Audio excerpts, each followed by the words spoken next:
Teachers, and you're listening to Show X Live with Ken in a student accommodation all the way in Scotland, and Wayne in his white windowless van? Uh-oh, I better get out of here. Enjoy the show!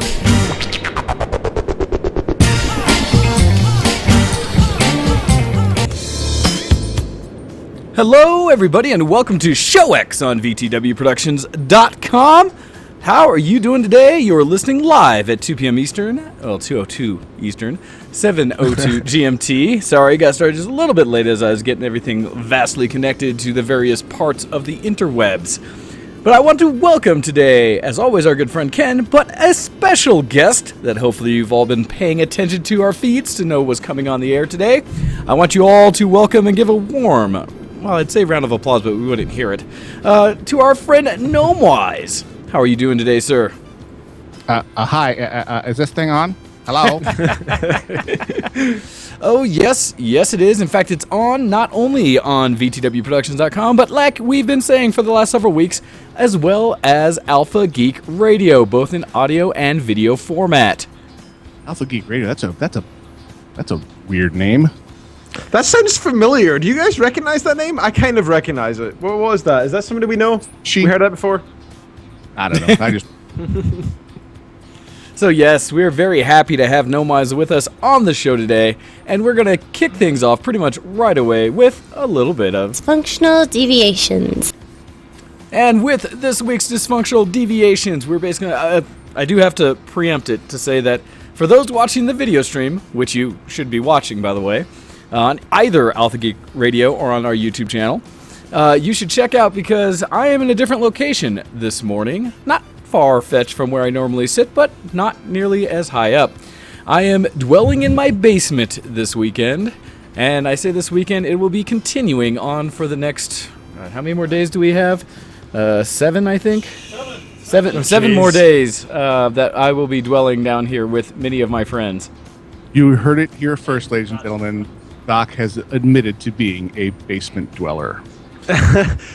Well, to sit on the same show as the Alpha Geek is only appropriate that he's in the basement while doing his podcast. Sporting an epic neckbeard. That's true. That's true. Saying a chin fro. You're lucky that Mr. Wayne's fro is actually, it seems to be wet at the moment. You should be glad, because if he actually puffed it out in the way he wished it to be normally, it would be all-encompassing. You wouldn't see the basement whatsoever.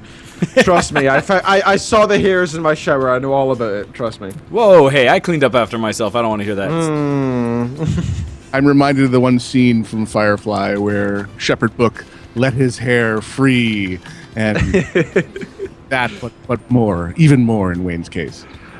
Trust me, it's almost exact. Like, the reason when he did that one cosplay of Shepherd Book, the reason it was so perfect was the trail behind him. Anyway. So you say that, and yet I do have a very specific story, and I mentioned it before, where at Nundescon, which was probably, it had been last year that I introduced my Shepherd Book, but I did it, last year at Starfest is when I first did it. And I did have it pulled back, but at the time, to whiten the hair, instead of using any kind of dye or anything like that, I used baby powder, which was a suggested thing. And there was a point where we were dancing out in the common area or something. They had stage set up, music and everything. And I did do kind of that scene from Firefly where I pulled off the hair tie and the hair went boom. Not only did it go boom, but because it was baby powder, it exploded to a much greater degree. There was shrapnel. Oh yes, people ran. Casualties all around. Yep. No, it was pretty bad, but it was hilarious. And it's funny because whenever I do cosplay book, I keep looking for a river so that I can do that specifically too. And if ever I find a cosplayer doing river and she doesn't react appropriately, I'm going to call her out. It'll still be there, waiting. Yes. Another note to everybody, because I am in the basement and I am not alone, I do have, 6 or 7 other people down here right now. 6 people right now. Hold back the jokes. Yes. Hold back all the jokes. But because of that, there is a likelihood you will hear a bit more background noise today, because while I do have and brought the whole rig down, the mic and everything, I am not in the slightly soundproofing room that I have normally broadcast. So just be aware if you hear off-color comments and things like that, there may be more going on. We'll try to keep it clean, but that is the caveat. You son of a bitch! Exactly. Anyhow, so let's talk about what we've been up to. Ken, yourself, non-geeky this week. Oh, geez. Well, I don't want to go on too much. I don't want to steal the time from the fantabulous Mr. Gnomewise, who is joining us, of course. What? However, in terms of non-geek, I've not been up to too much. I've had a rather dull week. Work here and there, some personal stuff going on that's not too interesting. I have in my calendar an entry called Get John's Rat Out, which in Scottish, Get John's Rat Out, is seen as a kind of sexual thing. I'm glad to say is not actually a sexual thing. I was looking after some guy's rats this week. Get your rat out. And as such, I did get his rat out. In fact, several of his rats. Still not helping. And yes, what did you do once you got the roots out? I fed and watered them. I didn't bathe them. I didn't take them to a nice dinner, and I didn't take them to bed. I'm afraid to just say all I did was look after them, let's say. And that's honestly been how exciting my week has been. I have looked after... Okay, thanks, guys. If you're not in the video wall, you should definitely be there because, oh man. I have looked after some chaps' rats this week, and what else did I do? You chafed his rats? What? You watered them moisture when you put it away? What? Did you know that rat milk is actually a thing? Whoa! It's apparently I know some kind of medicinal thing in certain ethnic countries. But anyway, I looked after his rats in terms of feeding and making sure they were well watered and such, just keeping them alive. And otherwise, my mother visited for the weekend. I'm moving away from that topic swiftly. And we went to Geek Retreat, as mentioned beforehand. We went along to a Geek Retreat and see how that was going. But otherwise, that's been my entire week. It's really not been particularly interesting. So let's swiftly move on elsewhere. And how about, before we go into the wonderful Gnomewise, Wayne, how's your week been? Oh, my week has been busy. Go figure. I've spent most of it getting ready for Game Fest that I'm hosting. And I'm not going to talk too much about that this week because we're still going. And specific beers. It's very light, very fruity and wonderful. And just amazing. And it's funny because when I got it, I've blended multiple things together for it, where every once in a while some of my friends and I that used to work together get together and have a geek, or more of an engineer retreat, I'll say, where we meet up at a local brewery, sit down, get together, and kind of just chat and hang out. This time I offered and it's like, hey, we haven't done this for a while. Instead of just doing it always at these different pubs, why not come to my house? I'm already going to have people over. I'm already going to have food. And this is another reason for me to get to Keg. And once I advertised that I had this keg of beer, many of them perked right up and said, oh, well, yes, we will absolutely be there. Because now we don't have to pay for it. If you insist. I mean, if you really push my buttons here, I guess I'll come along. Twist my arm. Oh, fine. Just. Admittedly, yes. And it was a selfish means on my part because this is a chance to get them to kind of... I do these little experiments where I cross-pollinate groups of my friends and see how they interact and how well they get along. Now, this one's a little safer because this was more gaming geeks with engineers, and so there's already a little bit of comfort there, although they have their specific kind of areas of interest. But I've done this with, my anime friends, with some of my dance... Oh, well, the experiment's going to be next Friday. We'll see, because that's going to be my open party, where everyone's invited. This is the kind of event that Gnome, you had visited the time you were here, where anybody can come. And so I'm inviting like the dancing friends, car friends, geeks. Let me get this right. Let me get this correct. Gnomewise visited during the time when you two were experimenting, and had multiple people visiting at once, and you're all staying in the same house, or as we refer to it, doing it right. Oh man! Stray Scotsman with your foreign ways. You guys are more foreign to me right now, I gotta say. Just at this very moment. Don't know you anymore. No, you see, don't let Ken throw you off, because whenever I was staying with him, he tried multiple times to convince me that we needed to share some space together when he had the inflatable mattress in the living room. He was like, why aren't we all cuddled here together? It's got so much room. That's different. You're a very warm, cuddly man, I'll have you know. You know, he did that and the weekend punctured. Oh! Apparently it survived long enough for their Valentine's night, so I'm assuming not. I actually Exactly. So that's pretty much what I've been doing. It's hard to say I've been doing anything that hasn't been geek-related this week. You know, I continue to go to my dance schools and do all those things and martial arts as I can and such, but really it has been in preps for Game Fest this weekend, so know that I will have, hopefully, quite a bit to chat through about that next week. But since we have our special guest today, we would love to say, Gnomewise, what have you been doing in recent time that hasn't been so much geeky, but just kind of catch us up on what's been going on for you? For those who maybe don't, which I don't understand why they wouldn't, follow you guys on AlphaGeekRadio and the Casually Hardcore. Well, I feel so special because you guys keep referring to me. So I'm feeling so happy right now. Mostly, I mean, as far as percentage time-wise, you know, child rearing is a huge slice of the old pie chart.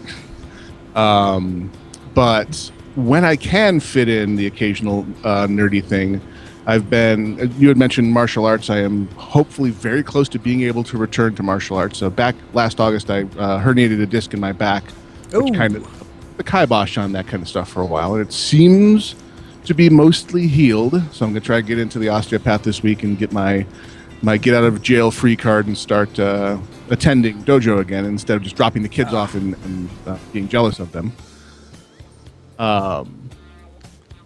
Remind me never to annoy Mr. Gnomewise, Wow. or anger him, or disrupt him, or anything which might enthrall his dojo scary ninja-ness. Just never attack me is all, because I practice a purely defensive martial art. So if you're not stupid enough to actually come at me, then absolutely fine. Don't be the bro. Don't come at. That's right. I don't like being the only martial artist here, FYI. I don't enjoy that. You are yet young. Your time will come. Says the man sitting in front of a rack of a variety of sizes of Japanese sword. Well, you say swords. I think the problem is you don't know the perspective of how big those are. So, I wish I had a banana for ratio, but they're not even as big as they seem to be inside the little cases. So They're steak knives. Yes. Yeah, they actually are for cutting up meat. So, yeah. Lovely forced perspective trick you got going on there. I mean, it does look great. It looks like Why the walls from that angle, it does look like they're like far back on the wall. It expands the room, if you will. So those I of do you have a who real don't sword. understand. It's over in that direction, though. My real sword. Yeah, But anyway, that's his I Scottish won't pull whatever out, thing. I won't pull out my long, hard, poking, thing. This crowd saying, "Well, I have a real sword," is like saying, "Like I breathe." In the geek world, perhaps. Yes, that's true. Audience. That's true. So I've been doing bashing my forehead against the problem of video, because the world needs more nerd video. Absolutely. Here we are. Everybody wants to see your face, Gnomewise. It's true. This is not for me. I'm building a network of fuckers Well, but hey, there's no better way. for so long, because Phase 4 is all I'm saying. Oh, please. You know, as much as I hear from so many people I know that they try to say, like, there's a reason I do radio, darn it. You know, at the same time, from amongst my group of friends, you all included, I do not think that is quite the accurate term. Now, I've seen some faces made for radio. And, and especially on the internet. But at the same time, I would say I think we do a bit better than most. What I've discovered over the last almost a year now of trying to corner this beast is it is not a linear progression of complexity from going from audio to it is exponential curve. complexity, needs, bandwidth requirements. It is just an ugly scene. And you think, well, we'll just add some video channels. Said I a year ago, and now have only just finished it. Oh no. I appreciate those efforts. Well, both because you've enabled us to. You've tackled so many, and this goes back to the years prior. This goes back the entire time frame throughout all of Versus the World, Alpha Geek Radio, back into the WCRadio days of. You have figured out so many technical issues, problems, and challenges for podcasting that I would never have been able to even wrap my mind around. And you're just trying to make it easier. Because it's not that the technology's not there for us. It's just that it's written by one engineer to be understood by another engineer, and none of us are that kind of engineer. So I press a button, I get the cookie. Press a button, and that's the thing, because it's one thing. We've all managed, right? We've been able to get together, find ways to connect all the various, literally, virtual cables, connections, the various networks of the intertubes, to get it all to be able to provide it out there for everyone to be able to enjoy. And at the same time, what you've done, which is significant for anyone who's paying attention out there, you've gone and made it so that people who aren't as tech savvy can still enjoy and experience the same benefits of what you can do for self-broadcasting these days. And that's fantastic content and talent. Just one of their talents is not necessarily technology. You should be denied that talent and access to the great stuff that they're producing just because they can't figure out virtual audio cables or whatever their roadblock is. So I'm trying to remove as many of those roadblocks as possible. And I've also transitioned into this world of, as video is becoming the thing. I mean, YouTube and YouTubers have lit a fire underneath this whole new segment, and the fact that companies like Google are doing for video what I've been trying to do, making it easier and easier and easier. Oh my!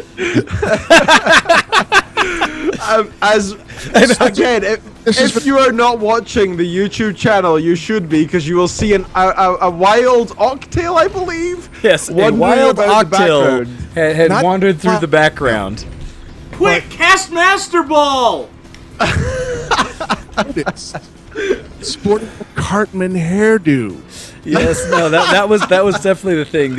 As what caught Gnomewise off guard there was the epic wave of the hair from where it parts to come across. Yeah. I don't think he had seen you for some time. Can't do.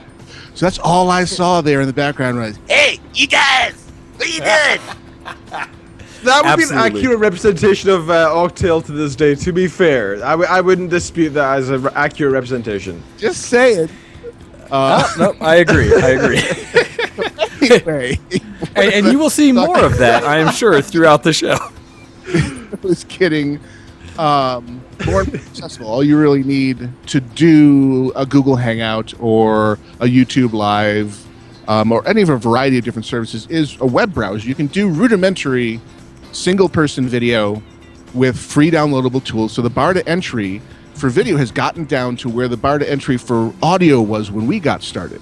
Yes. So, but the trick that I'm noticing is people always with video go for the throat. I want to do 1080p HD 16:9 streaming, which their home rig can handle just fine.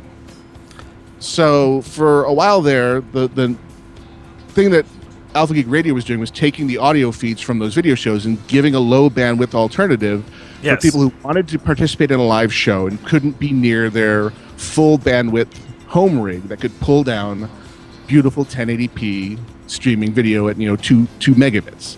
That is the dream. We'll get there someday, but that's many years off.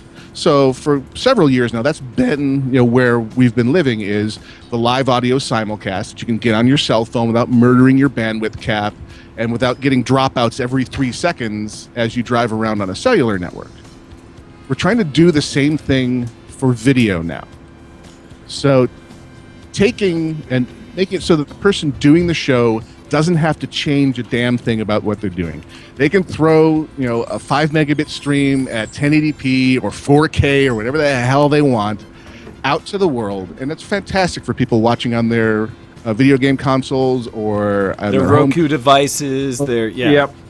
You know, it's absolutely beautiful because over the years, I was going to say 10 years ago, even 5, people would have called you crazy that you could drive about in your car and broadcast to the entire nation. It is such an entire awesome world. Yeah, through your shoutcast, through your podcast. Now that is so simple and easy because of 4G and 3G.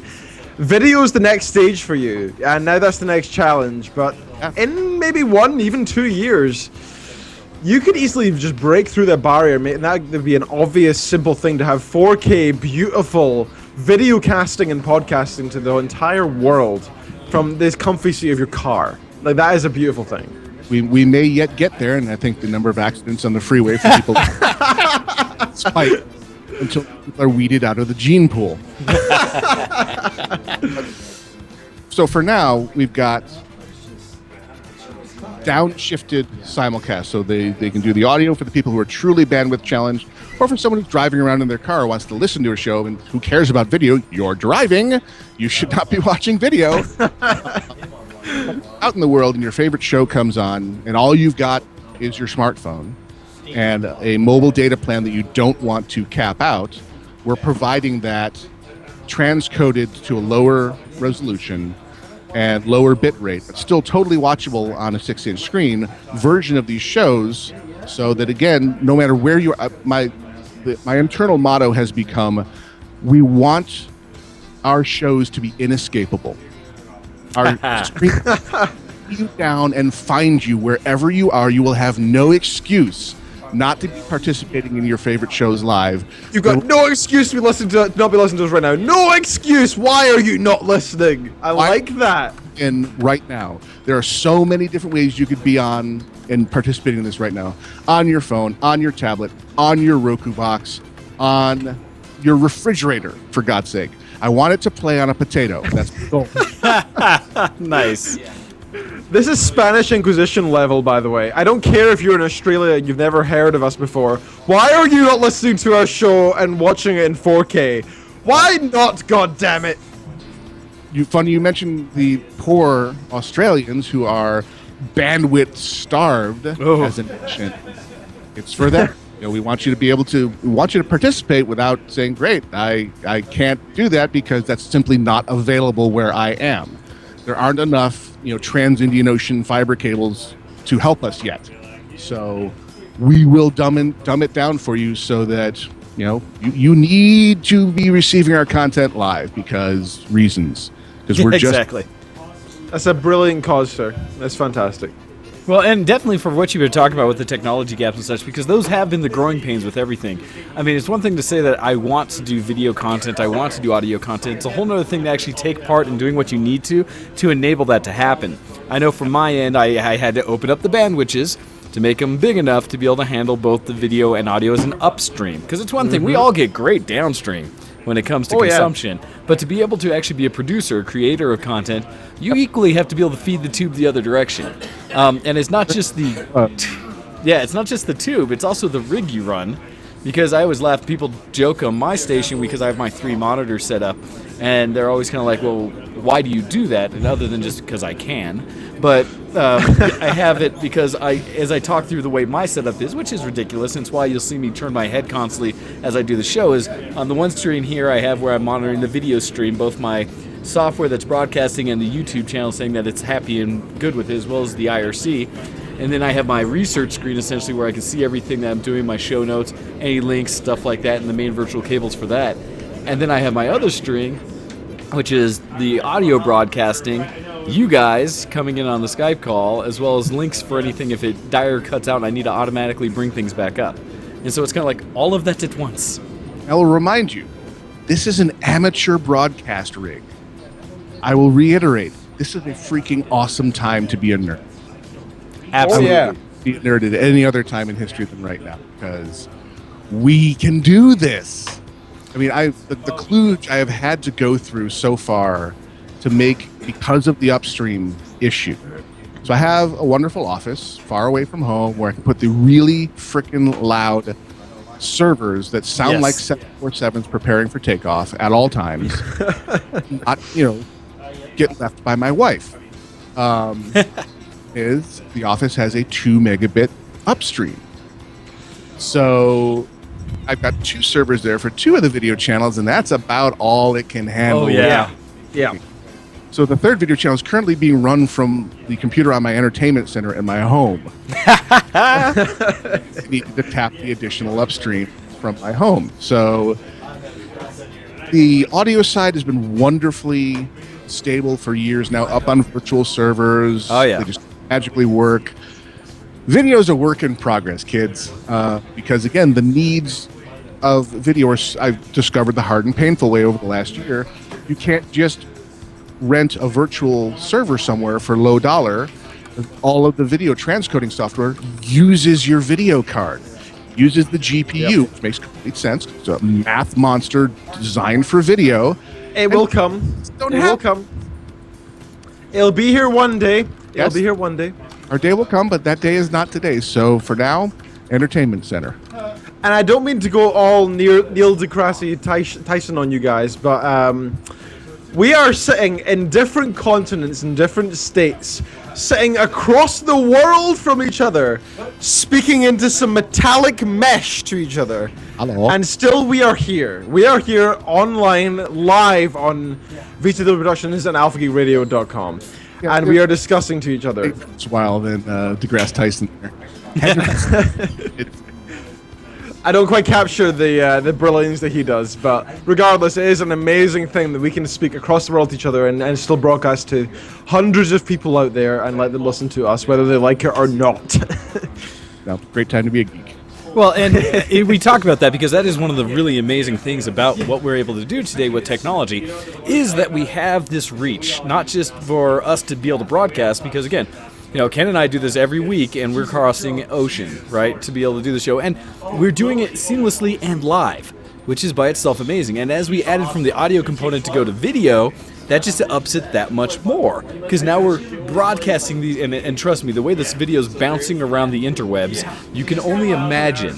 Because now we have the added step where it used to be, okay, audio is one thing to get multicast. I just grab a bunch of different encoders, different streams, and it went nuts. Video is an entirely different beast. And it's funny because I was just starting to challenge myself with that kind of concept, because the reason I broadcast where I do, partly for exactly what you're saying, Gnomewise, with the different ways of consuming and how much you can take, the fact that I use YouTube as a live stream, a live event, gives people the ability to check it out from anywhere, and it pretty much automatically does the encoding for you, so you can choose what stream quality you want to see. So I don't have to worry about that. I can just broadcast out at 720p. I did do 1080 for a while, and I was like, for a podcast, not necessary. Save the bandwidths. And then I've limited my stream to essentially I'm pushing out about 2 megabit constant up. Thank goodness for having 10 and having business class internet, because I want to get that out there and not totally nerf the entire thing. Plus, I have people gaming around me all right now using my same connection, so yay for that. I will give, for once, the big, evil Comcast some props for at least having a nice, stable business setup. That's true. But with that, Gnomewise, you've done a great thing, because you've now stepped beyond, and you answered one of the technology questions I already had, which is when you had first talked about us starting simulcast on AlphaGeekRadio. It was, how do I do that with the video? Because it's one thing to grab multiple audio streams that are all anywhere from 128 to 56 kilobit per second kind of streams. Those aren't that big. But when you're broadcasting video at essentially, 1.5 megabit per second, you don't want to try to send multiple versions of that out at once. And this leads into a question, because one of the things, we'll skip it both ways, but I really want to appreciate and thank that you've done that homework to be able to start making it so we can simulcast to Alpha Geek as well. But also, Hando in the IRC had asked specifically, and this is going to be a great thing. So anybody who's listening that's normally with the regular banter and entertainment, you'll get that. But there's some technical questions coming in here, because this is what we do. Hando specifically wants to know a little bit more about your rig, if we will. Although I see Ken sitting here signaling. So what is it you wanted to say, Ken? No, I'm trying to point towards the t-shirt, wherever it is. I'm not sure where I'll be in the video cast, if I'm left, right, up, down, back, forward. But in any of the 4 dimensions. Oh, but VTW gaming shirt, shirt, wherever it is, in that direction, whichever direction it may be. Hey! That is one of those previews to what we'll be talking about more next week as to how silly we did this Game Fest this time. So, when you say rig, do you mean my broadcast rig or the transcoding rigs? So for me, it's the transcoding aspect. It's what you do technically to make it the magic work. For Hando, it's going to be the equipment because him being an audio guru, Audiophile, yep. the one that does all these behind-the-scenes production things for where his contract work is, he's always interested in a guy's equipment. I see what you did there. So I'm an old school theater buff. I got my bachelor's degree in technical theater, sound design and lighting design. So I descended from literally reel-to-reel tape recorders, real live rheostats in mixing desks, the electrical versions of these things before electronics came along to make everything easier. Just as I was getting out of education, the digital audio tapes were just kind of being known on the scene. We all know how far, like a year and a half that they lasted, but they were putting their toes into digital technology. So I always fall back on, for audio ingestion, where you're bringing the audio into the computer, I go through tried and true analog devices. I have a Shure SM58 microphone, dynamic mic, going through a regular mixing desk.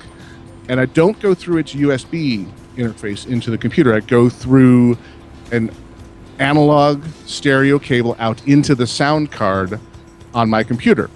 Oh, wow. There's reasons for this. That sounds beautiful.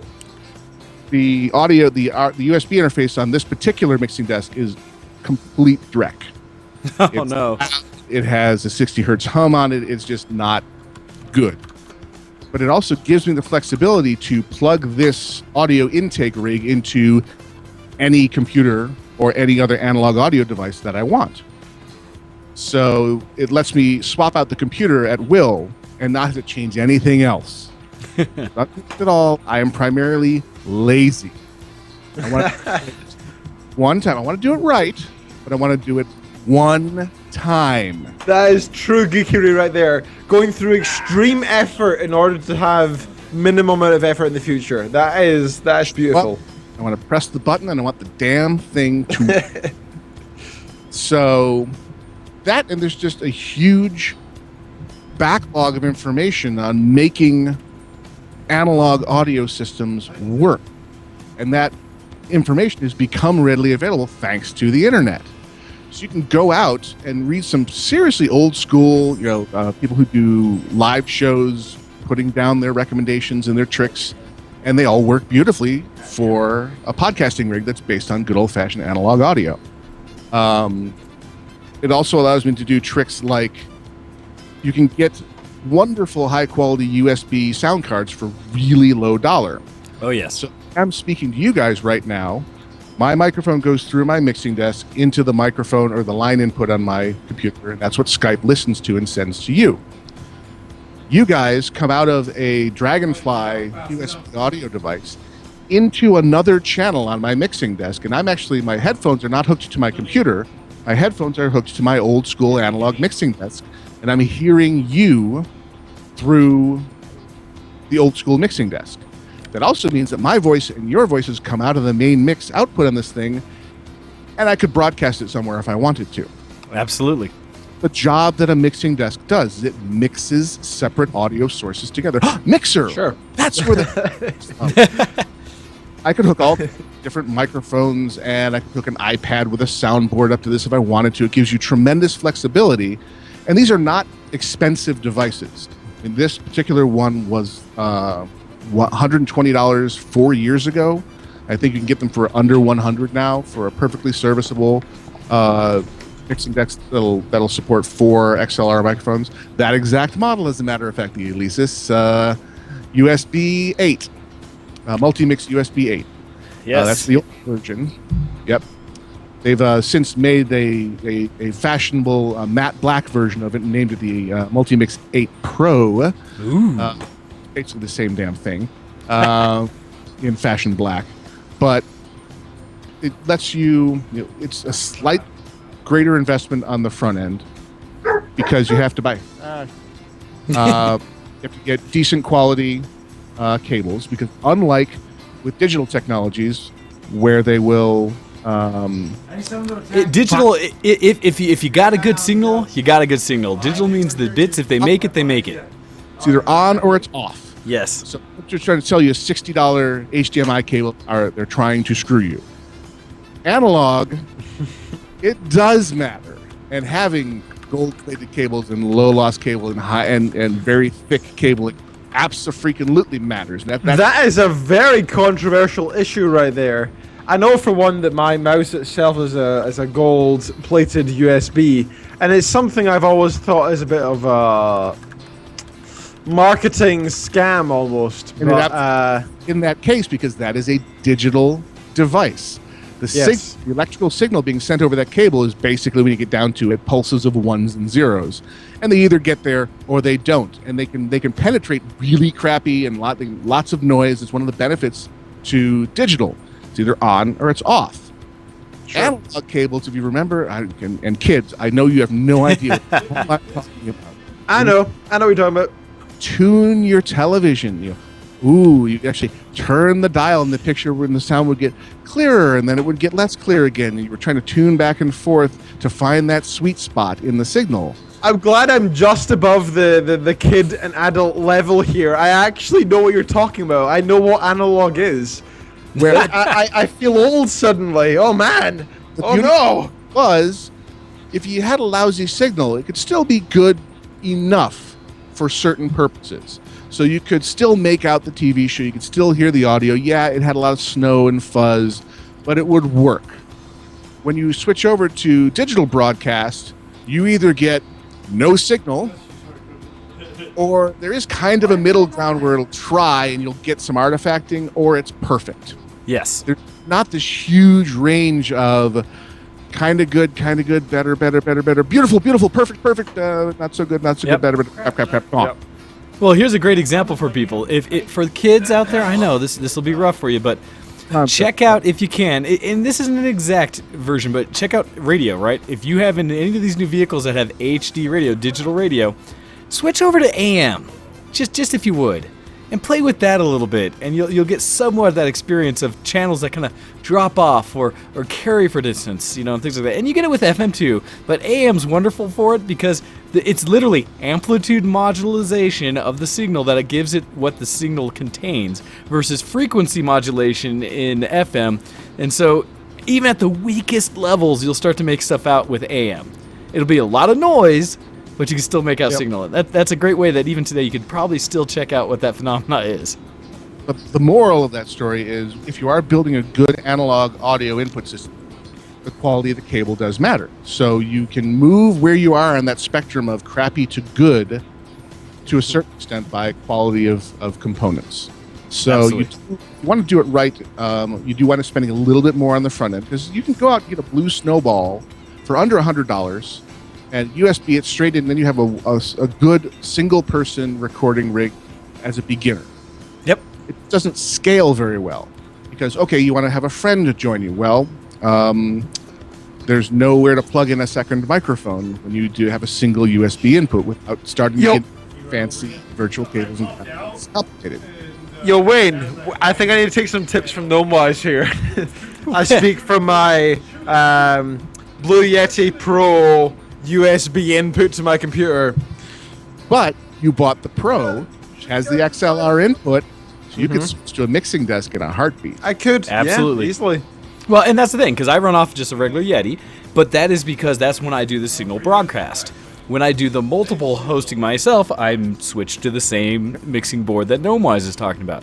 So when I have multiple people in studio with me, I go to that with the old-fashioned analog everything, same kind of deal. The reason I have the Yeti is because for us, that's our quick, take it with me wherever I go. I grab the stand, throw it in my bag, just like when I came out and visited, and I can go to a con with that in a low-impact way and set up a studio. And because the Yeti has the multiple modes, I can do essentially the, open or bidirectional casting, which is okay. It's never going to be the quality like this here, where I'm talking directly into the condenser as a single point, which it works just fine for those purposes.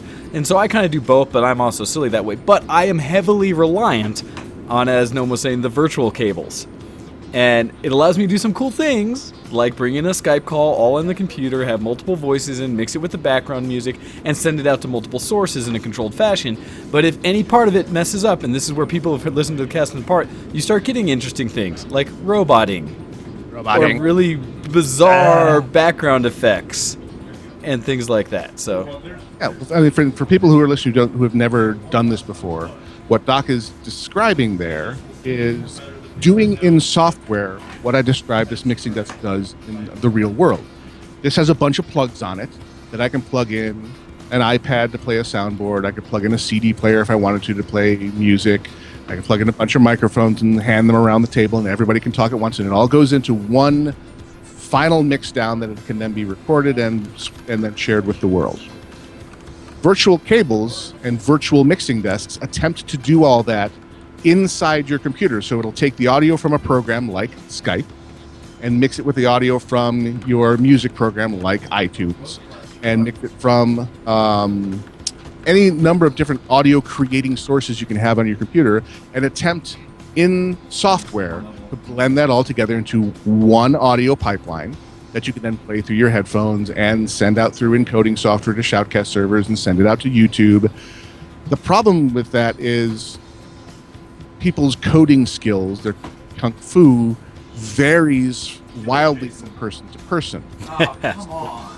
So it matters a very great deal who wrote your software and how good of a job it did.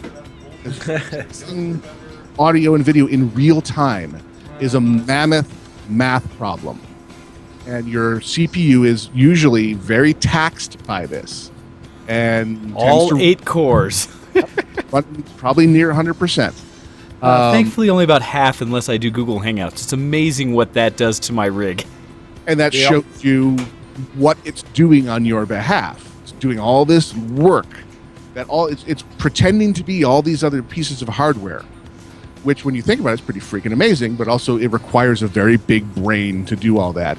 And if it is not up to the challenge, or if the person who wrote your software didn't do a really good job, you're in for a world of pain and frustration. Another reason why I prefer old school, because at the same time, there's more things to go wrong, but fewer things to go wrong. There are more bits and pieces to this, but I can see every single one of them. And it's much easier to tweak and adjust and fix individual things than trying to troubleshoot the entire... Oh. So I'm old, I'm tired, I want it to be simple, so analog all the way for me until it gets into the computer. And then there's a variety of different wonderful software packages out there for taking it and either simply recording it to the hard drive as an MP3 file, or sending it out to a Shoutcast server for audio distribution. And my favorite Shoutcast software out there that I discovered a couple years ago, and I'm not making this up, is called Butt. The developer of that software will always have my affection for finding a way to legitimately call his software Butt. I'm glad you always have affection for the creator of Butt. And the key is it's not Butt with one T. No, it is BT. Broadcast using this tool. And it is a fantastic piece of software. It's cross-platform. They have Linux, Mac OS, and Windows versions and all. That is impressive. And very low overhead, does not annihilate your CPU, and just does the job of taking the audio that you tell it to and sending it out to the server so everybody can listen. And it's called Butt, too, because I'm 12. I love that. And then the world of video that we're in now, there's a whole host of options there. There's wonderful free software like XSplit or Open Broadcaster you can use to send out to all the different services you can use, like Ustream, Livestream, YouTube Live, Google Hangouts. It's a very much a mishmash of competing ways of getting out to the world. And if you'd asked me 4 years ago that Twitch.tv was going to be the thing that it had become, I would, and I am old enough that I don't quite get it. I'm the same, sir. I am honestly completely and utterly the same. It's a strange demographic line. Yeah, it's a strange selection of the ultimate and utter thing for Xbox, PS4, PS3, PS Online, etc. Selection of choice for everything from Minecraft to Halo to Call of Duty videos. Everything you can find on XSplit, which is just weird to me. It is just finally someone caught the niche where it was, hey, I love watching competitive activities, but it doesn't have to be football. You know, something that doesn't have to be regular sports. And so watching other people doing something I enjoy and legitimizing my activity and seeing people better than me, and heaven forbid people that have some entertainment value to them, the people that do know how to speak beyond just play the game, I can see the love of it. And I've sat down and watched many a stream where it's like, this guy's just damn entertaining. But that goes back to my belief that it's not about the content as much as it is the person and the personality. Oh, yeah, people will stick to the personality. Yeah. Definitely. That's why y'all listen to us, right? Please do it's the accent, actually. Do not disabuse us of our fantasies, okay? It's a very fragile thing. But, and I get it, because just yesterday, through a Reddit post, I got linked to a League of Legends live stream. Now, I have never played League of Legends. What? I don't know really, other than in very broad term, how MOBAs work, what the goal is. I profoundly don't get it. And sir, we need to spend some time together, sir. I mean, man, there was so much you're missing out on. Spare time. Remember the pie chart? Child rearing. Hobby. Child rearing. Hobby. Yeah. If I had the carefree, recently expired bachelor lifestyle that you are flaunting, sir, I might feel with that. I've been at work for almost 2 years now, sir. We have been apart for some time, I'll have you know. All that being said, 30 minutes had gone by without my noticing it because I was engrossed in watching this game that had no audio commentary, was in Korean, and I was still captivated. So I kind of get it. I mean, if a stream with no audio commentary in a foreign language, in a game I've never played, can hold my attention solidly for half an hour before I realize, oh, why am I watching this? There's a baseline hypnotic quality to it that I think kind of explains Twitch.tv in its entirety. Yes, it's so much better when you have a personality and a commentator that you like and definitely resonate with, backing it up even more. But at a basic level, it's just kind of interesting and fun to watch to begin with.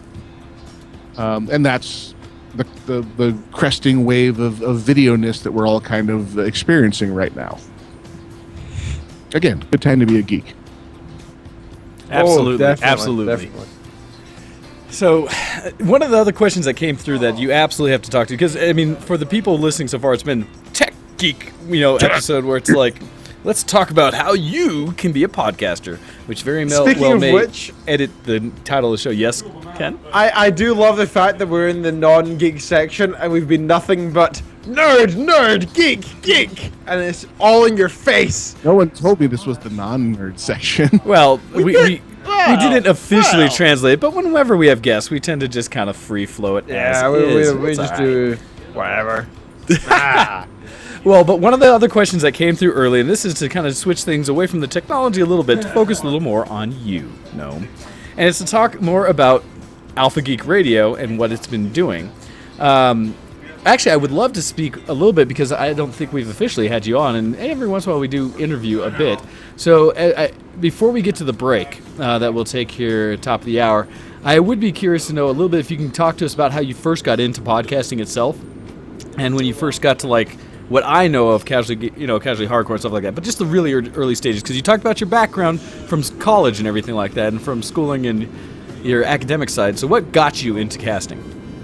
Back in 2005 or 6, my wife's employer was sending her to England, to Leicester, to present at a university there. She was working for a university here at the time. and they were working with this university, sending exchange students back and forth. And so this was, hey, great, her part will be covered by the company's dime. We were going to turn this into a vacation. So she flew ahead, I flew after, later dropped our son off with my brother on the East Coast to be taken care of. First kind of chance to get away, several years after having their first child, and first time we'd ever done any real foreign travel together. Leicester happened to be the town where one John Total Biscuit Bain was living at the time. Yep. Whom I had become involved with through WCRadio. So the previous year, I had, podcasting was becoming this thing. And I finally investigated, okay, what are podcasts and what is this thing? And looked up some of my interests. And one of my interests at the time was this game called World of Warcraft. And I found a radio. And discovered along with it speaking of online personalities, the rather large-scale personality of Total Biscuit, who was had just taken over running WCRadio at that time, and had gotten interested in podcasting, got interested in listening first, and then started to get interested in how does one do this exactly? This sounds fascinating to me, because I'm also all about the amazing things that technology allows the layman to do that was utterly impossible just a very short period of time ago. So to me, this was, wow, you can find your audience of any size, niche to hugely popular, and anyone can give it a try. There is literally nearly nothing stopping you from giving it a go. It's true. This is interesting to me. So I had just kind of become involved with the WCRadio community and found myself in Leicester. So through various stalkery means, managed to get John's phone number. And I also knew that he worked at the game store. That was actually the name of the chain, was simply Game. So I first attempted just to ambush him at his place of work. And he was not on shift that day. So I wound up texting him and saying, hey, remember me from the emails? I'm actually in Leicester right now. Love to buy you a drink. And wound up meeting at the Last Plantagenet pub in Leicester for some very strong drinks. And over the course of that evening, learning about what was involved in how one does podcasting and sure, where he kind of saw it going, got firmly and deeply bitten by the bug, kind of infected by the overflowing enthusiasm, and returned from that trip with the idea for what would eventually become the show Casually Hardcore, which premiered originally on WCRadio. So that got my foot into the door of creating an audio podcast and publishing it and seeing what happens next. I'm sure I've heard of that podcast before. It rings a bell anyway. I think I recall it. It may or may not follow exactly on your show every damn Sunday.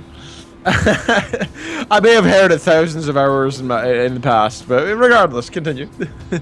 Well, actually, I mean I think that's a wonderful cliffhanger to leave us for the mid-show break. Well, that's a good point. But turn the rest of the story. That is, look at you being all professional like that, helping us lead into it. That's totally unlike other co-hosts I have. That is not what we do in this show, sir. We are not welcome to professionalism on the show. We do nothing of the sort. Yeah, it's usually way beyond or way after the fact where it's like, oh yeah, we should probably get ready for that or something. Which, as I say this and I realize exactly what I did here on my music break, where of course the song I chose was the one that's like, oh wait, that one's not in the coding format I can play.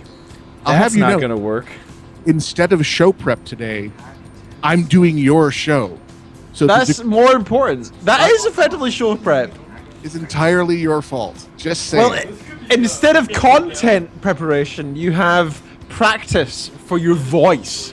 So now you will sound more resounding, more powerful, and you're outgoing to the others in the airwaves. Or more probably, I'll be completely spent and sound like an 85-year-old. No. Yeah, you'll have to say now for anybody who actually wanted to hear, what we've been doing or something. You'll need to go listen to Show X when I actually had a voice and was able to talk. Show X. Come out. So yes, no, it is time for us to get ready for a break. Although I did want to ask one other question before, but I think I can probably wait till after. I do want you guys to banter for a moment because I have to fix, like I said, my song choice. I can do it. Because I can do it. Yeah, go figure. Go ahead, Ken. Okay. The haggis? Okay. No, nothing to do with haggis. I just finished last night, in fact, Jim Butcher's Furies of Calderon. Now, for about 5 years, that's been on my to-read list. I finally gotten down to it from an episode of Casually Hardcore about 5 years ago. So, I just want to tell you that I finished it and I enjoyed it. Passion project that his success with the Dresden Files allowed him to pursue. That was actually the story he wanted most to tell but could never sell until he became a author with the Dresden Files. And I understand why the publishers would be reticent on that one, because on the surface it seems like just another sword and sorcery. Sure. Once you get into it, it clearly is not. I have some issues with every single book in that series being the same book over and over and over again. Don't tell me that. I'm only one answer. I don't want to know. No, when I consumed that series, I was at not a great time in my life. Upon revisiting it as audio, because I drive a very great deal for my work, so I get a lot of stuff through Audible. It was on a much more enjoyable experience on the second go through, just because I was in a much better head state. Well, the only thing I can say is don't tell me whether Taffy has Furies in the future or not, because I assume since he has gone through all those adventures and he's at such an age where he has no Furies, that he will come to them and be more powerful, or he is in fact one of the outer tribal races instead, the Marat. But don't tell me. I'm only voicing my questions that I'm looking forward to in the next book. Is that his future involves the Marat, and there will be Furies in the book. Well played, sir. Well played. Damn covers of the books. Nice. I didn't say they were his. There just will be Furies involved in the storyline. I'm going to go read now. Oh, no, that's awesome. All right, with that, we will take the break, and we're going to play one again, and I cannot comment for content in this one other than from our good friends over at Battlefield Friends. One of Neeb's songs again. Last week we had played one that was a little more off-color. This one not so bad, but continued. So check this out. This is Sexy Man Pose from Battlefield Friends and Neeb's Gaming. And we'll be right back after that. You're listening to Show X on VtWProductions.com with our friends Ken and Gnomewise. We'll be back just after this. Send in your emails to showx at VtWProductions.com. I got big news, guys. Yeah? What? Teabagging is a thing of the past. Wait, what? What are you talking about? No. Teabagging's over. No, it's not. So what's the replacement? We got something new and better. It's called Sexy Man Pose. So how do you do sexy man pose? Man pose. So how do you do sexy man pose? Man pose. So how do you do sexy man pose? Man pose. So how do you do sexy man pose? Just drop down, drop down, switch from little gun to big gun. Drop down, drop down, switch from little gun to big gun. Drop down, drop down, switch from little gun to big gun. Drop down, drop down, switch from little gun to big gun. Sexy man pose, sexy man pose, sexy man pose, sexy man pose, sexy man pose, sexy man pose. Working, guys. Oh, we're working. Sexy man pose, sexy man pose, sexy man pose, sexy man pose, sexy man pose, sexy man pose. Working, guys. Oh, we're working. I Butt like cheeks that. clenched, cobra arch, make it sexy. Tighten that ass. Working and twerking. Yeah. All right, everybody. There's a lot of sexy right Okay, there. on the ground like panthers, like manthers. Yeah. Scissor legs, I like that. Nice. Oman. We're making Oman sexy, guys. Making it old man. Sexy, sexy. Oh, man. Oh, man. Yeah. Man, I make this look good. Oh, you do. It makes this Hungry look eyes. good. On me. Yeah, we got our tan going. Yeah, let's put this tan. Just drop down, drop down, switch from little gun to big gun. Drop down, drop down, switch from little gun to big gun. Drop down, drop down, switch from little gun to big gun. Drop down, drop down, switch from little gun to big gun. Sexy man pose, sexy man pose, sexy man pose, sexy man pose, sexy man pose. Working, guys. Oh, we're working. Sexy man pose, sexy man pose, sexy man pose, sexy man pose, sexy man pose, sexy man pose. Working, guys. Oh, we're working. Fellas, Get sexy. come on. Yeah. Spread out like a bunch of man candy. Yeah. Man candy. Give him some extra sweetness. Come on. No. Yeah, we're giving it. I'm getting caught up. I got it. Look at this. Look at this. Get him. Oh, Hey. Sexy.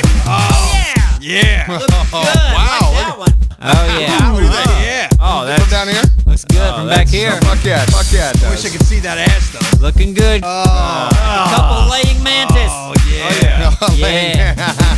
Everybody. Oh, yeah. Everybody. Teamwork. Tony lip. Everybody. Strong man. Everybody. Teamwork. Tony lip. Everybody. Bastard. Look at him. Everybody. Teamwork. Tony lip. Everybody. On me. Yep. Everybody. Teamwork. Tony lip. Wow.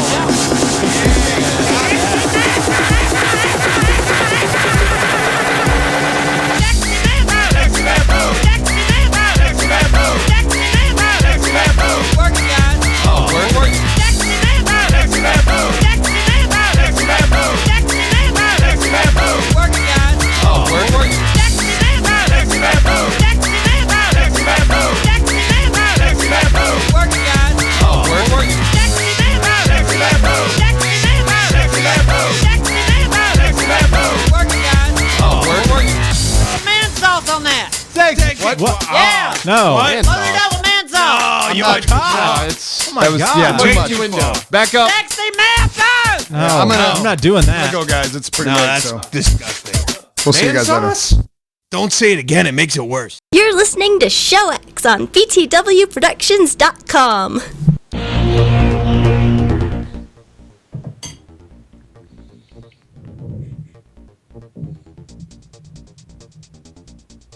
Mr. Wayne, we can't hear you. Hello, who is it? No, leaning. Oh, Wayne broke the airwaves. Look what he did. Maybe my.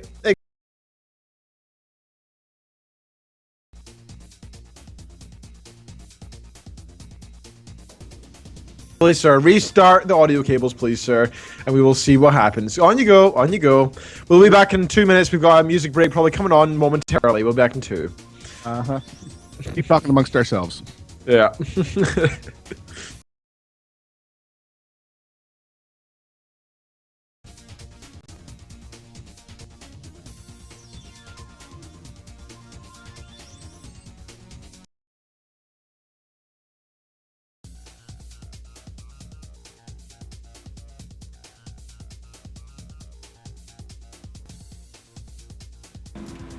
All right. So I know what happened, and it took me a second because essentially when I walked around, and this is a challenge, in my basement, I have my fluffy man slippers on. Apparently they generated a bit of static. And so when I walked back and I touched the microphone where I had placed the headphones, there was a little bit of transfer of static electricity, which decided to completely kill the microphone. So that's what happened there. That the threshold where you can actually feel a static discharge is like 50,000 volts. So if you felt it, it's at least 50,000 volts. Ooh. So first of all, are we on the air? Yes. Okay, good. Good. We I are don't still wanna, broadcasting. I don't want to be providing content to just the two of you. I need at least tens of people listening to me to be able to speak. Second of all, this reminds me of Better Call Saul, for anybody who's not been listening, about grounding yourself before going in the house. And then clearly Wayne did not ground himself before going in the house. No, I'm still in the house, thank you. Jeez. So I do have to say so for anyone who listened to the anyone during the break there listening to the song from from Neves Gaming about sexy man pose. I'm going to give you a taste just real quick of what a couple of my friends who are listening posted to me in Facebook because they love sexy man pose and they're listening to the show. And so for people on the video stream, I want you to check out. You can see Redbeard from the IRC. The group that is with him as they were doing sexy man pose back during the feed. So for those people on the video wall, I thought you'd appreciate that. So thank you guys for that. As Ken turns and starts drinking from his horn. Anyhow, back on task. So, yes, now that we're back and I've sorted out trying to destroy the show yet again during the show, because that happens far too often. Only during interviews, I'll have you know. That's the only time we ever do this, is when we have somebody of importance on the show, somebody of respect that we have, just to make them feel a little bit more awkward. I've moved beyond into important. Oh! Hey, I didn't say you. I just said in general. Save. Yes, very well played, sir. So, coming back from the break, I think it would be great if we could talk a little more specifically about what you are doing currently with your life, Gnomewise, specifically with your shows. It was asked earlier in the IRC from our friend Copy, saying she really wants to know if you have anything new on the horizon for AlphaGeekRadio. Any new shows, new content, or things you're trying to take the network. Well, I think we're up to about 47 shows on the network now, so as far as fleshing out the schedule goes, that's been enjoying kind of, a burst of activity lately. I had this weird 2-week period where everybody applied at once. I don't know if they got together and planned it, or if everybody was resolution, but... Way to make us feel less special, Mr. Gnomewise, than being on the network. Oh, one of 46. You guys are just minimal among us. It's fine. Shows is a unique and special snowflake and is valued for who and what they are. Hey, you say that, but at the same time, what are some of the shows that you do have on that you'd like to highlight if people aren't aware, so that we can feel a little better about the company we keep? Well, we've had the long-standing shows. I mean, we was founded around Casually Hardcore, which was the show that I brought from my beginnings as described before the break. We've worked pretty closely with people over at Frog Pants Studios, which centered around Scott Johnson's crowd, who did The Instance, which is one of the very popular early World of Warcraft podcasts. And he's turned into kind of a one-man podcasting empire. It's been kind of a thing to behold. He illustrates what I was speaking about earlier. The easier I can make the technology, the better it is in this case. Because he's very good. I mean, backing up the truck, there's a reason why I got into working on the back end of things. I realized in some moments of pure honesty early on that as far as content creators go, I will never be more than average. And I'm okay with that. You're already above average in my books, sir. At least have that. At the very least, you'll at least know that you are above average in my books. I'm feeling the transatlantic bro love, even as we speak. It travels fast. But I keep encountering these people who are profoundly talented and good at this. And as commented earlier, the beauty of this is we all get an equal shot at finding our audience. They're just a lot better at it than I am. And I realized that the piece where I fit or could be of use was making it easier for them to find their audience. So my relationship with Scott was the first experience of, okay, let me make this as easy for you as I can. Because he wanted to do a morning show. He had always had this dream of doing like a morning DJ thing, but for nerds. And the way I was introduced to him was through one of my listeners, who was also a listener of Scott, saying, hey, Scott's looking for somebody who knows something about Shoutcast. Gnomewise knows something about Shoutcast. And literally through Twitter, we connected, and I got his first episodes of the morning stream onto Shoutcast. Sure. I knew how to do that part. He did not.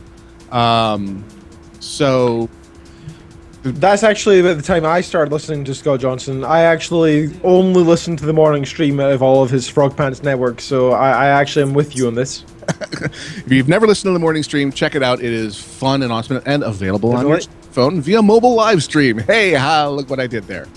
Thanks to someone. Yep.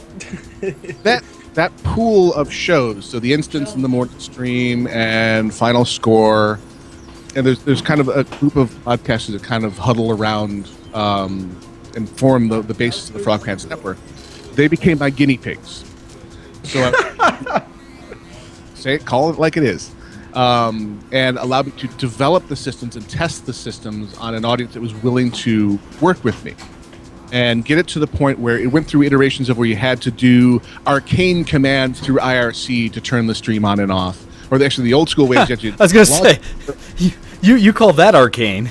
And we're looking forward to that in the future, yeah. So I jokingly say this because, and I'm sorry to break in just a little bit, but because you're talking about how they were your guinea pigs, in a way, we were fortunate and we live via your going out there and testing out new ideas and figuring things out, because I still have in our forums in VTW all of the different guides that you produced on how to do podcasting from back in the day, from virtual cables. Yes, from getting yourself on iTunes, from getting things out there and organizing to actually broadcast and let people know, to tweet things out. All of the various things you did to give people initial step-by-step guides to anybody could do this as long as you understand these basic things. Which, FYI, I still use when I host. I'm like, oh no, I broke it. Damn it, Gnomewise, help me out here, man. Help me out here. Warm and fuzzy inside, that's exactly what But I want to lower that barrier as much as possible. So they allowed me to refine these things. And we sat, for about 2 years with just this stable of hosts until I was satisfied with how far I had developed the broadcaster tools. Because the way I've always envisioned it, back to the days of WCRadio forward, because I originally deployed the alpha versions of these things with WCRadio, taking it to 24/7, where there was always something playing. Because the original days, if there wasn't somebody live, there was nothing on the front page. Yep. And to me, it feels like it's very important to me. It's extremely important to me that the first time a person who's never heard of AlphaGeekRadio arrives, that there's something playing on all the channels, audio and video. So that no matter what they sample, they get something that says, hey, here's what we are. And here's what we're about. Here's the kind of stuff you can expect from this place, whether it's a live show or a recent rebroadcast. There needs to be something there, or the internet denizen who has the attention span of a hyperactive flea is going to be on to the next thing if you're not there saying, hey, there's a reason why you should put this in your favorites, because we will have something for you. I want to get them to click on that shows tab to see the list of all the different niches that we broadcast to. But you'll never get past that front page if you don't get into their ears with something. So to me, it was a huge deal to have a 24/7 stream that had current content. So something from the last week or so from all of our creators playing on a rotation, so that when they click on it, they get, here's a dose of, hey, here's a little bit of weird things. Here's a little bit of Night Attack. God help you if you tune in and it's Night Attack on the stream. The shows, it's just a little bit adult. Just a skosh. So building all those back-end systems took a long time to refine it to the point where it became a web interface that the broadcaster just goes to a web page, hits a button, and it pauses the 24/7 server and allows them to engage their broadcasting software and switch it over to, hey, here's our live show. And then when they're done, all they have to do is go back and hit, I'm done. I wanted it to be all that. Was my dream, is to always have that be what it is. You go to a website, press button, do show, press button, finish show. Getting there was a long and painful iterative process. But now that it's a historical fact and it's there, I've been actively soliciting shows, which is thus the large roster of recently added shows, because I can now go to the prospective person and say, hey, it takes me 20 minutes to set you up with this, and you can get your show not just on Twitch, but on every mobile device known to man. And all you do is press 2 buttons on a web page. Even Blackberries. Even freaking Blackberries. Exactly. That's exactly what I wanted it to be. I wanted to play on your potato, remember? Yes. All part of the evil plan, but it needs to be brain dead simple for the broadcaster as well, because they got enough going on. Because the hard part of all this, the hardest part of all this, is the content. Making something that somebody wants to watch or listen to. That's really hard. And I'm trying to remove all the tech crap from their way so they can spend their energies on the hard part, which is coming up with something informative or entertaining or interesting to say week in and week out. And I am in constant awe of these artists that do stuff every single day. Oh, God, yes. Tom Merritt does Daily Tech News Show. Yep, that's crazy. That's some crazy stuff right there. Day. He has an in-depth analysis of the tech headlines, and it is never not interesting. It is never not entertaining. I have no freaking idea how he pulls that off. I think there's 6 of him. I think he's a 6-way clone. Or he's just a really talented guy who knows his stuff.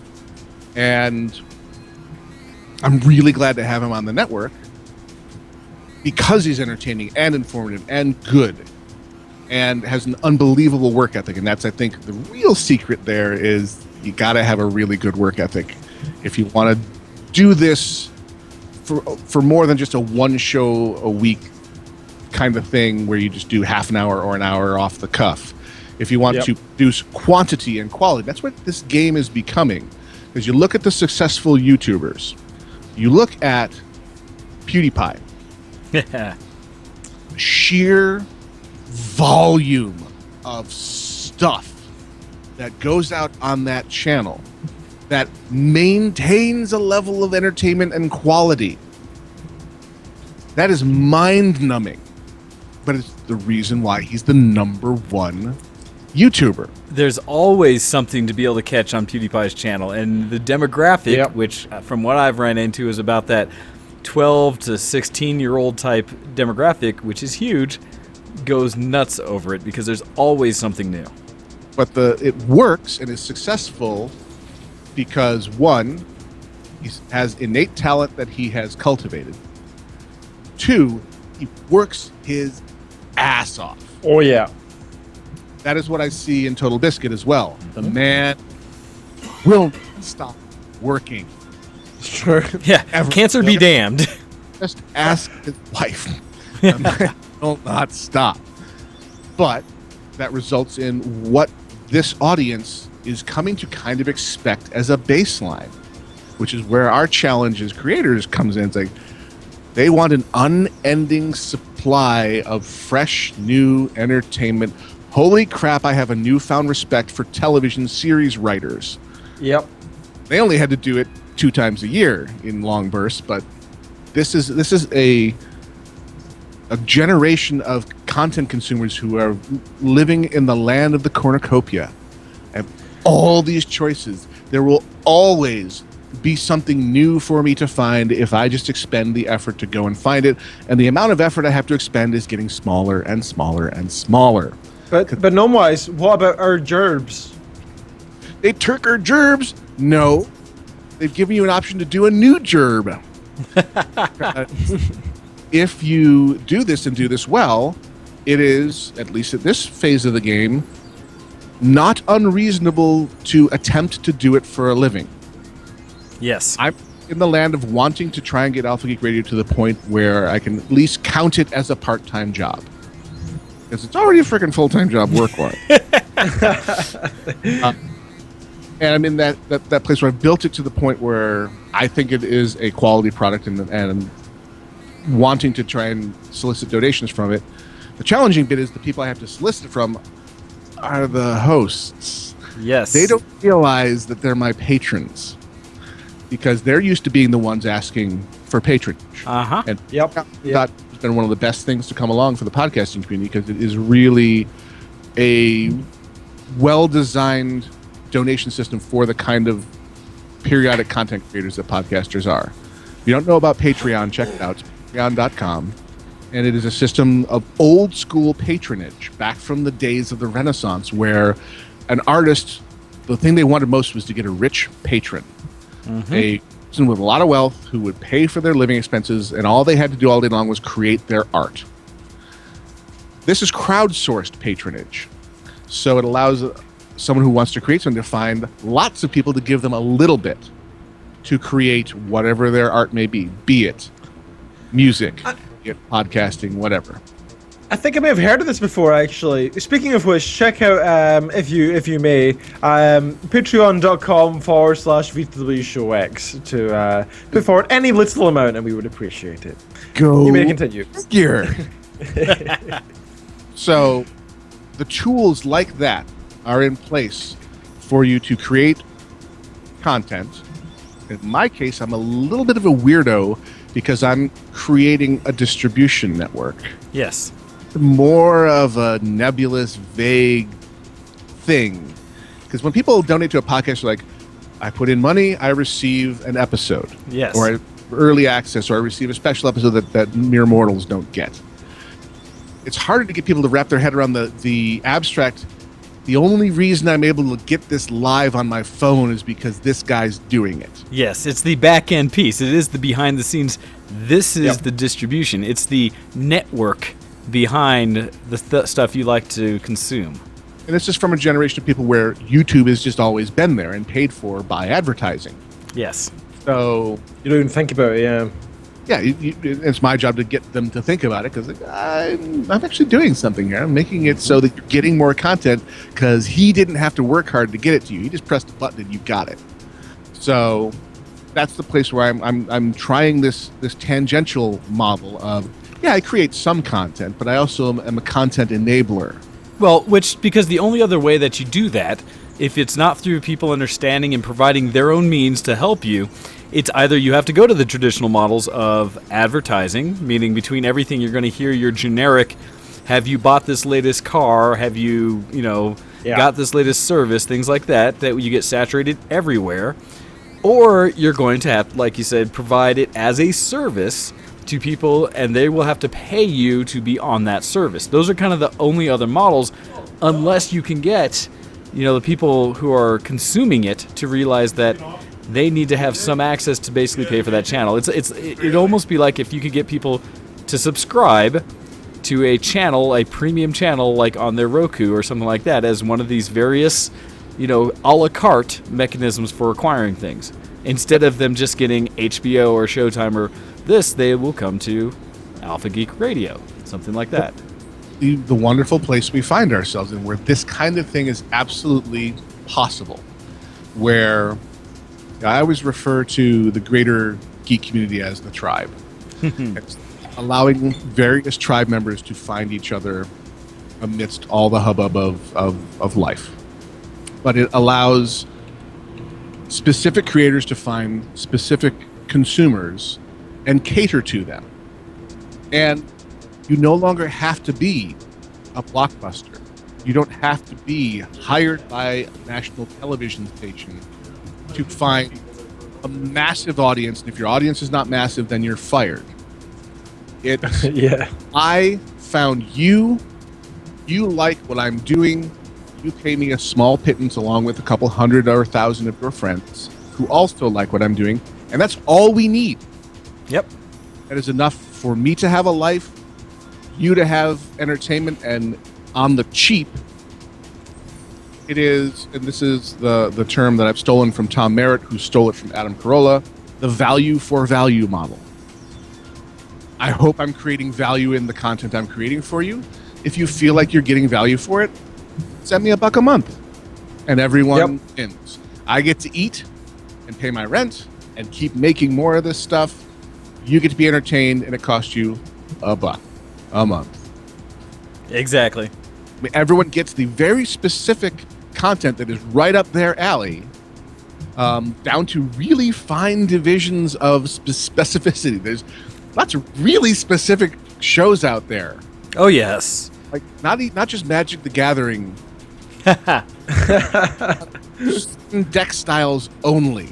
Like, wow, that is a granular level of audience you're looking for there.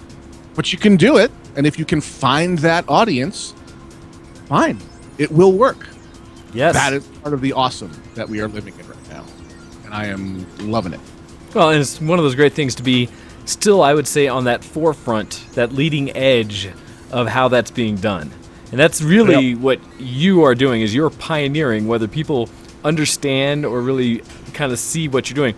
You are pioneering that next level of not professional broadcasting that is traditional, where you have to have a studio with all of this back end of equipment and all these paid for very solid streams and things like that to do yourself, like you do with television broadcast, things like that, to that next level of it's not just the amateur with just a YouTube channel and their desktop webcam doing it. It's that next in between and that transition forward to how much can you really do at that cusp of traditional professionalism, or what the means of which you normally would have to pay to get into and provide great content.